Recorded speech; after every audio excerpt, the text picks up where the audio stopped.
Buenos días, hermanos y hermanas en el Señor. Es un privilegio poder dirigir esta meditación y reflexión basados en su palabra, en Isaías capítulo 1 y también del 2, los versículos 1 al 5. El tema o título del mensaje es La visión profética como un proyecto de liberación. La visión profética como un proyecto de liberación, y como previo quiero aclarar que en la Biblia liberación y salvación son sinónimos, es igual. Cuando Dios saca al pueblo de Israel de Egipto, lo libera, lo salva, y la salvación es constante durante la historia y en toda nuestra vida, y también sabemos que se proyecta hacia el futuro. Estamos en época de Adviento, preparación para celebrar la Navidad, pero también nos dicen los estudios que en la iglesia primitiva se proyectaba a la segunda venida. Adviento, el advenimiento del nacimiento de Jesús, pero también de la segunda venida del Señor y Salvador. Vamos a tener 4 mensajes en línea sobre las profecías de Isaías. El primero fue el domingo pasado.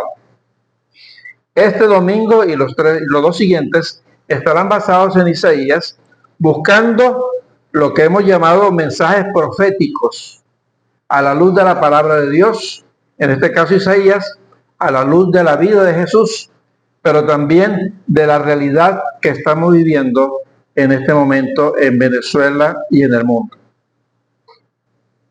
Como toda profecía, les he dicho que contiene 2 partes principales. ¿Cuáles son? La denuncia y el anuncio. El profeta denuncia el pecado individual, pero también social, colectivo, y anuncia, da una buena noticia de salvación, de liberación. Vamos a ver entonces qué pasa en el contexto de Isaías. Isaías anunció lo siguiente, y lo podemos ver en el capítulo 1. Escucha la profecía de Isaías. Cielo y tierra, escucha lo que el Señor dice. Crié hijos hasta que fueron grandes, pero ellos se rebelaron contra mí.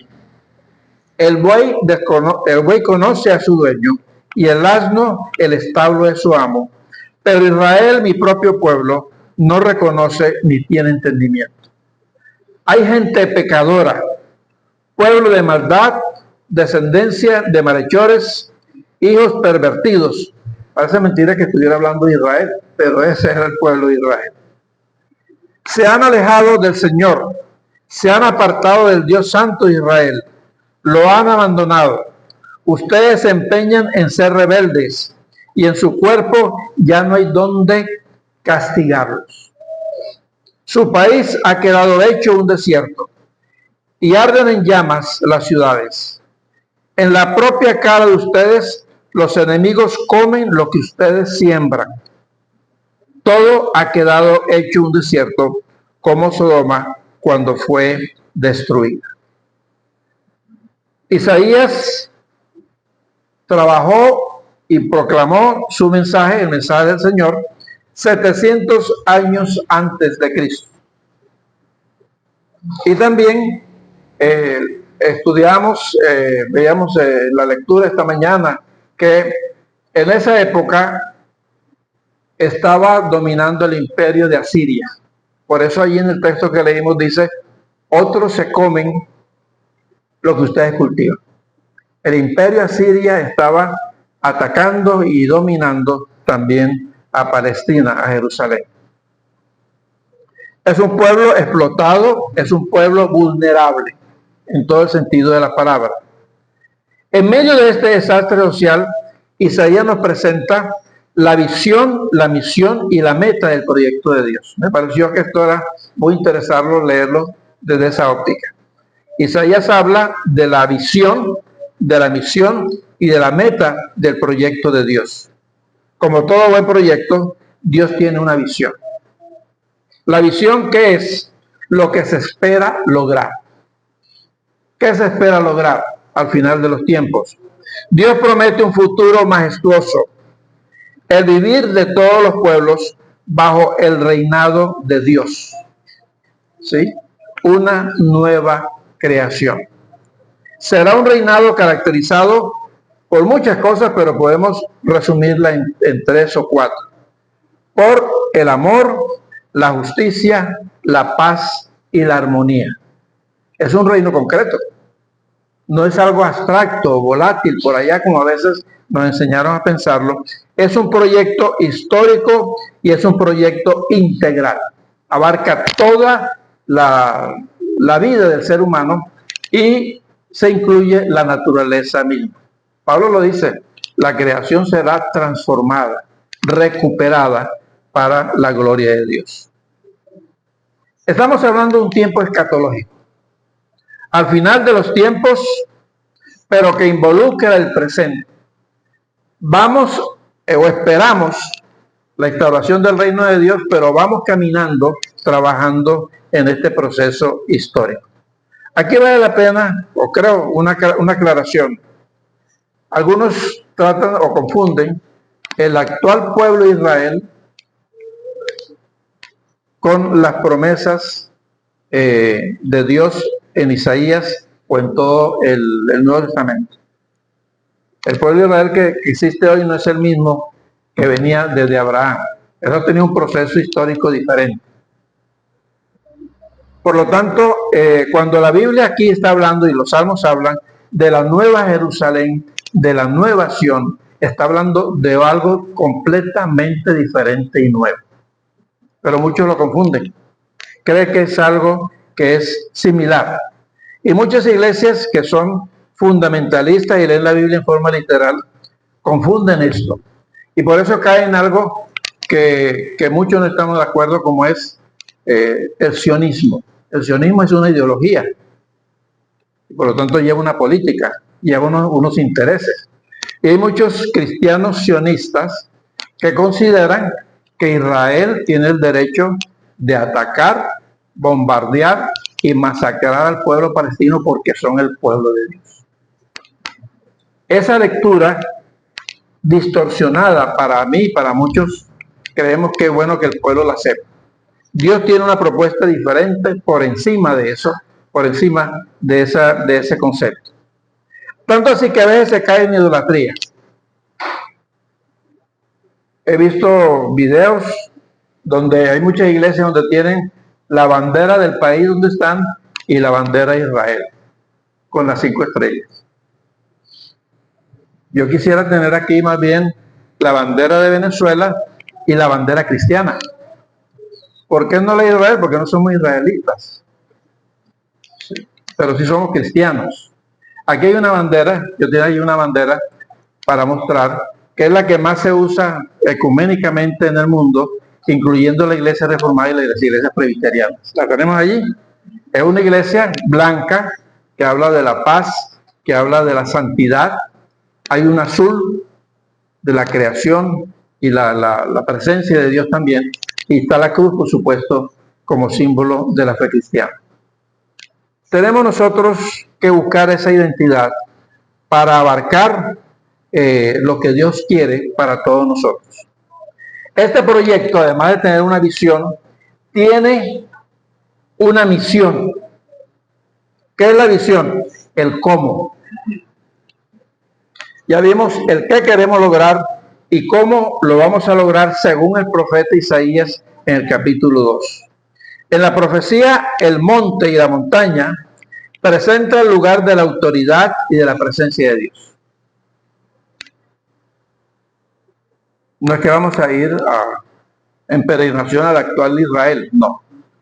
Es una peregrinación hacia la presencia de Dios y la palabra monte representa eso, autoridad y la presencia de Dios.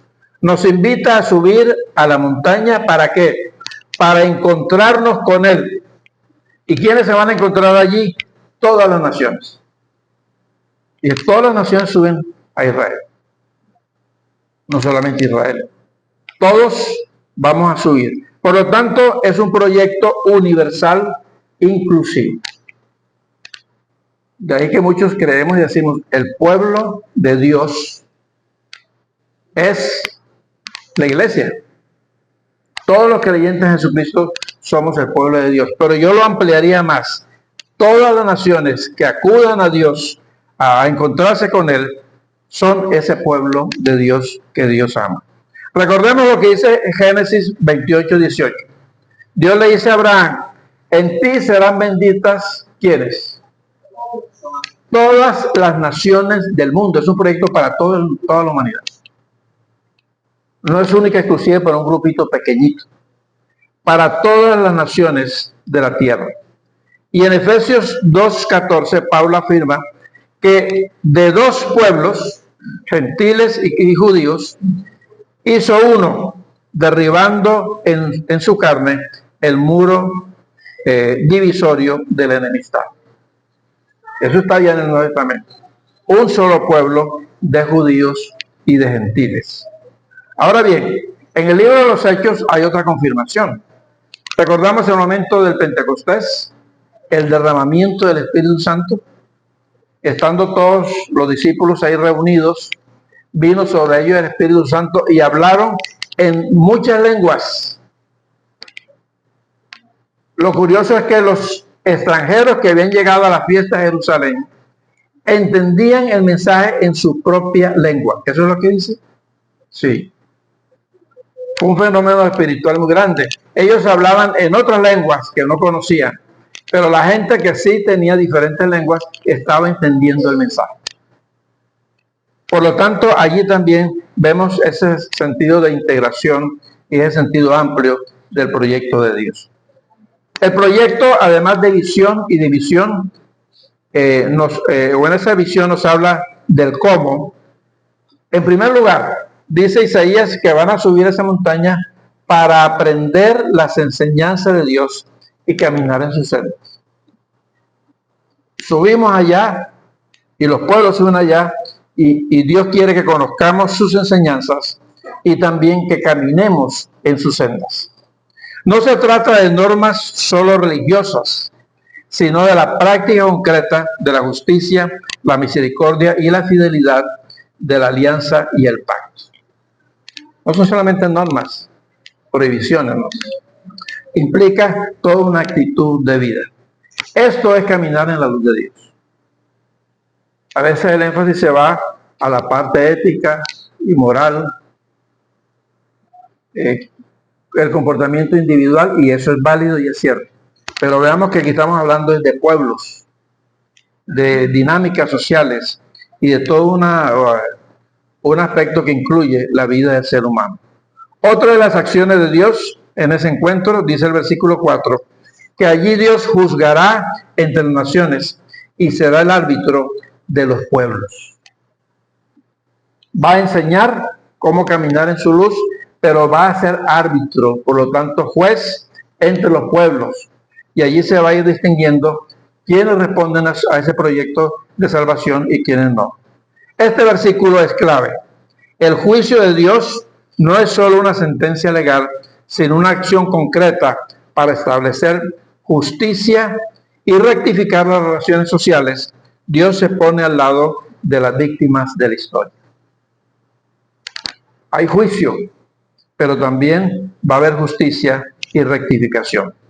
El proyecto de Dios propone un cambio radical de actitud.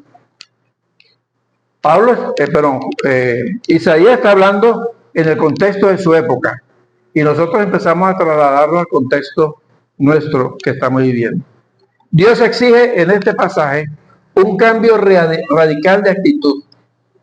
¿Qué dice Isaías? Las armas de guerra, espadas y lanzas, serán convertidas en arados y osos. ¿Está hablando de qué?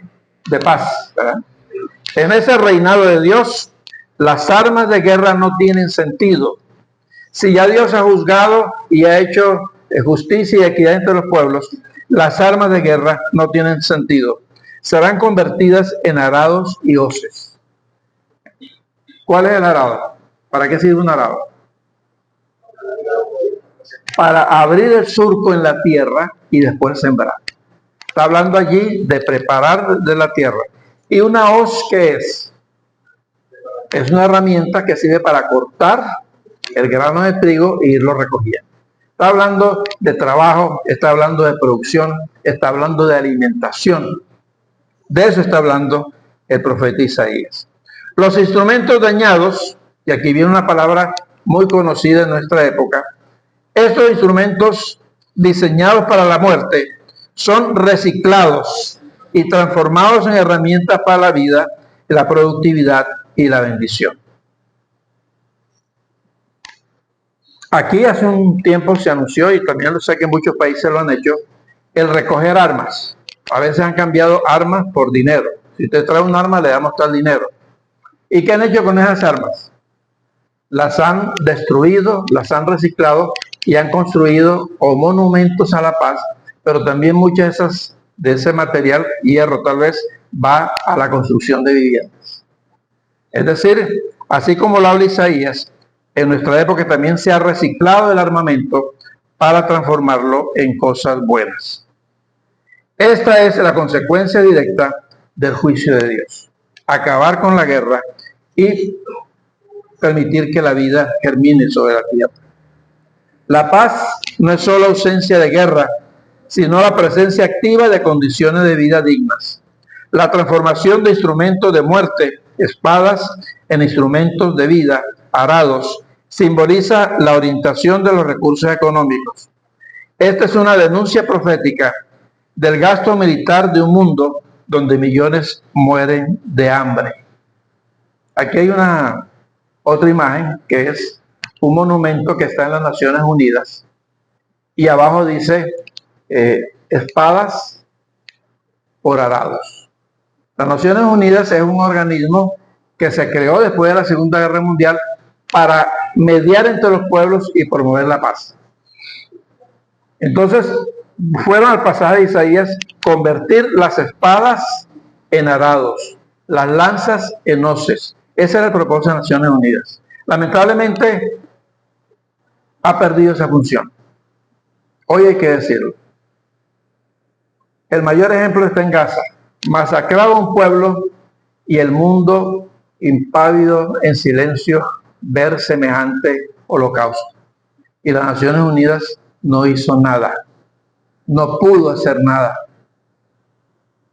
Están prohibiendo el pase de lanchas en el Caribe. Han matado más de 80 personas. ¿Y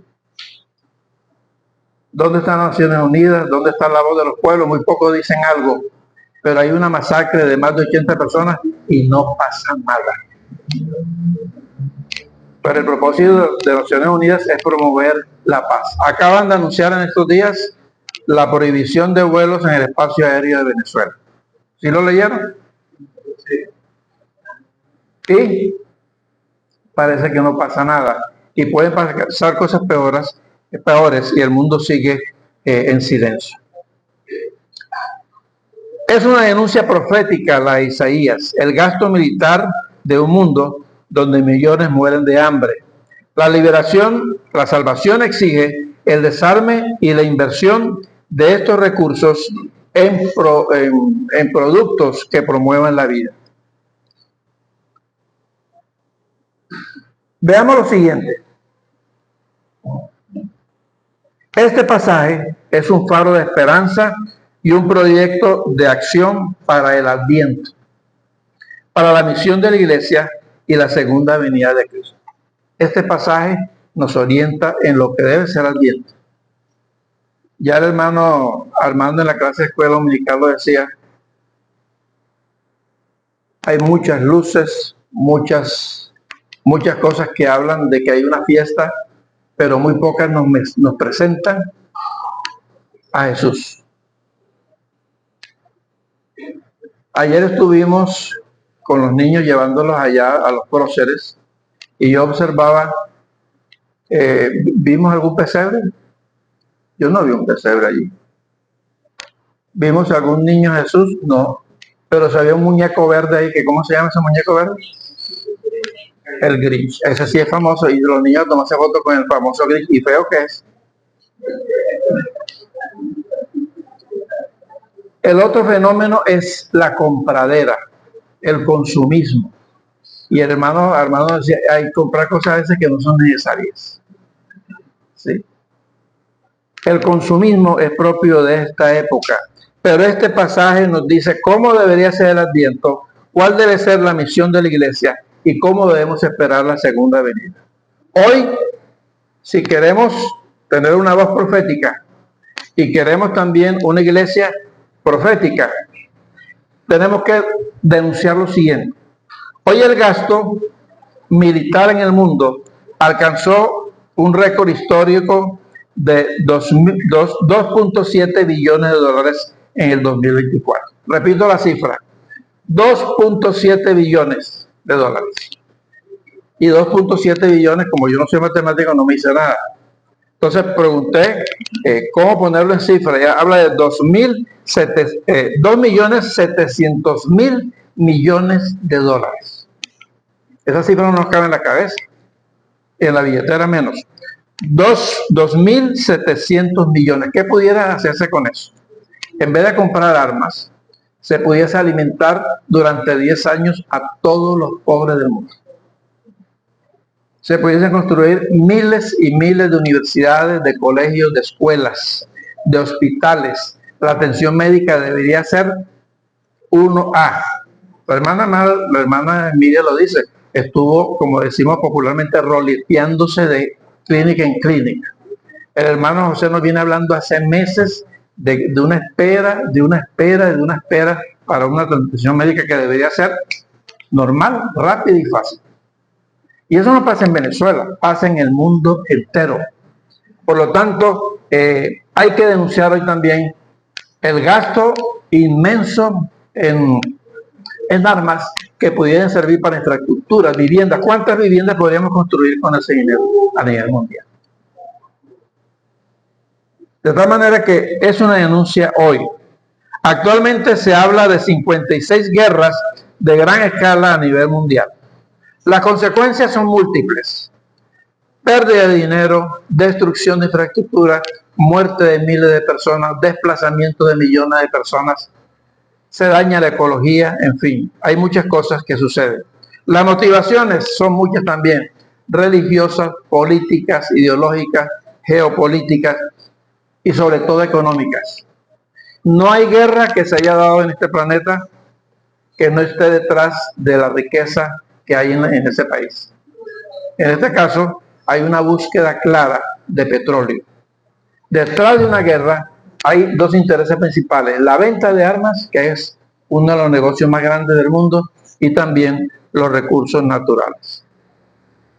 Nuestra visión sigue siendo: un mundo mejor es posible. No perdamos la fe, no perdamos la esperanza. Un mundo mejor es posible.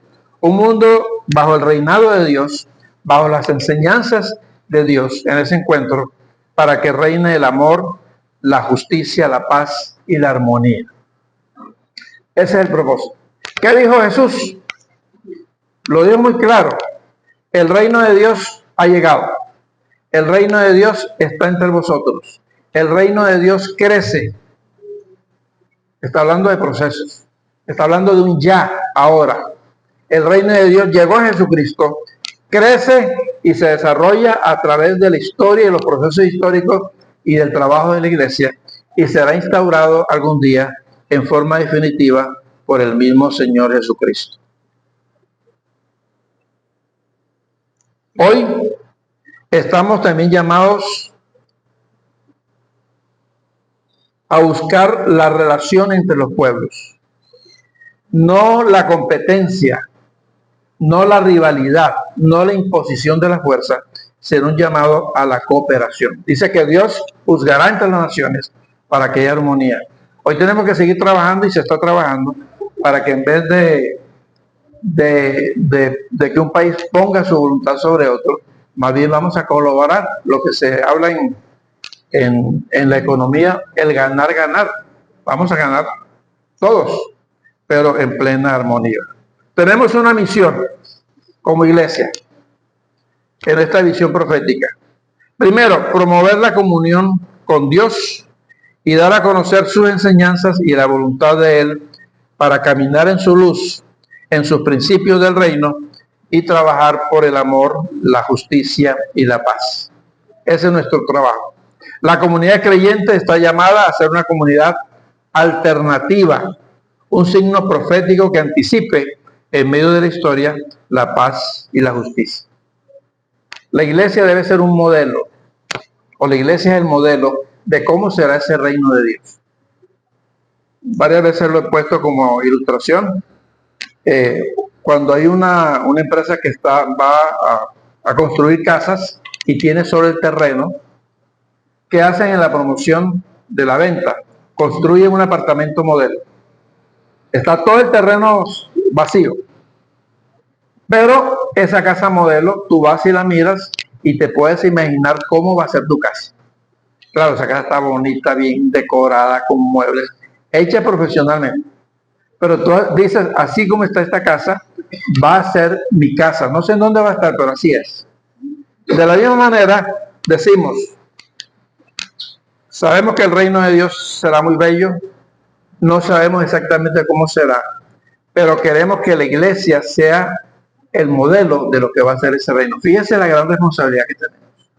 Nosotros debemos vivir en amor, en justicia y en paz, para que el mundo vea y crea también en Jesucristo y en ese proyecto. Es un llamado a la conversión y a comprometernos activamente en la construcción de una nueva sociedad, porque un mundo mejor es posible. Yo no puedo renunciar a esa visión y a esa promesa. Ahora, ya a nivel personal, familiar y como iglesia, ¿estamos dispuestos al encuentro con Dios? ¿Tú estás dispuesto al encuentro con Dios, que es un encuentro permanente? ¿Estás dispuesto a caminar en la luz de Dios? Es decir, practicar las enseñanzas del Señor. Como familia también estamos llamados a vivir esta propuesta y también buscar cómo llegue a toda la sociedad. Oremos. Señor amado, gracias por esta palabra del profeta Isaías, que así como él veía a ese pueblo de Judá destruido y vulnerable, nosotros hoy nos vemos también con destrucción y en vulnerabilidad. Pero también sabemos que tú tienes un proyecto, una visión, una misión y también una metodología para crecer y avanzar. Queremos ser parte de ese proyecto. Danos sabiduría y enséñanos tu voluntad para vivir de acuerdo a tus propósitos. Lo pedimos en Cristo Jesús. Amén.